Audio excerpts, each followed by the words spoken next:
The coronavirus has mutated. Some strains are far more infectious. It doesn't prove that this new strain is in fact more infectious.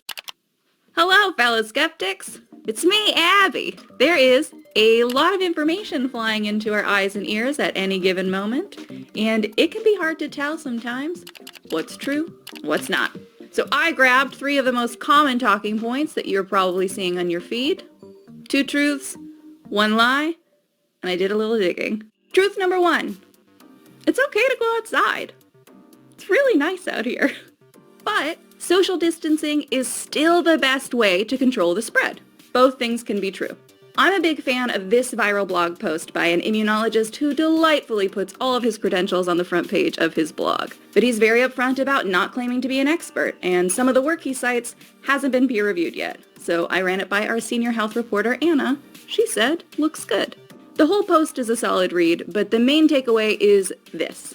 Successful infection equals exposure to the virus multiplied by time. Basically, the more viral particles you're exposed to and the longer you're exposed to them, the more likely you'll be infected.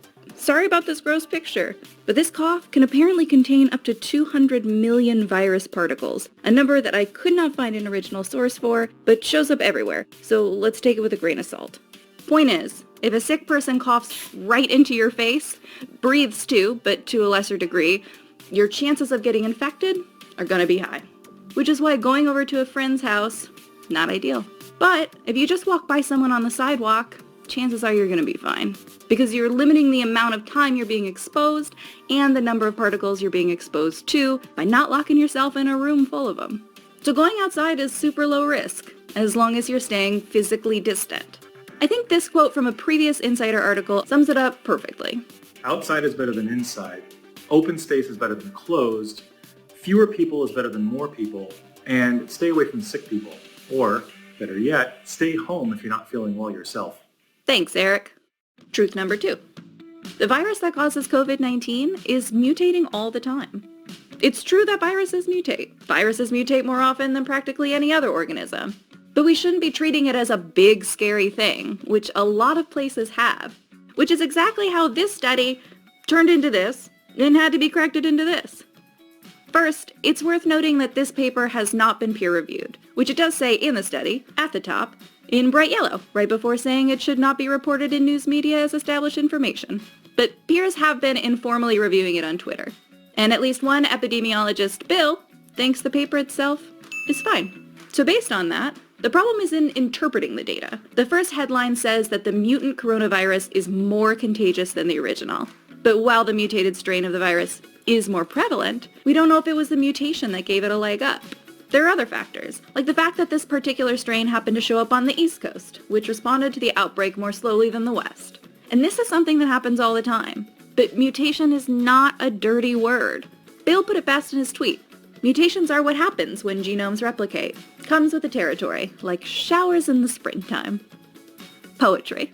And if you want to know what a mutation actually is, I made a whole entire video about it that you can see here.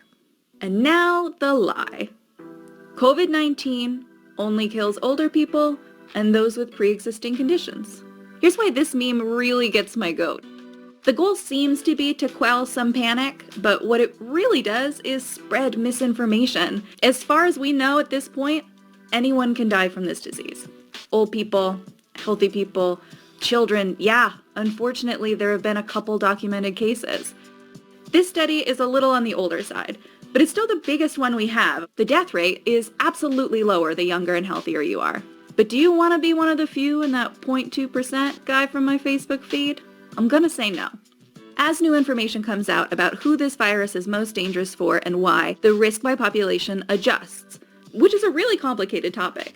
So if you want to learn more about it, my colleague did a video here.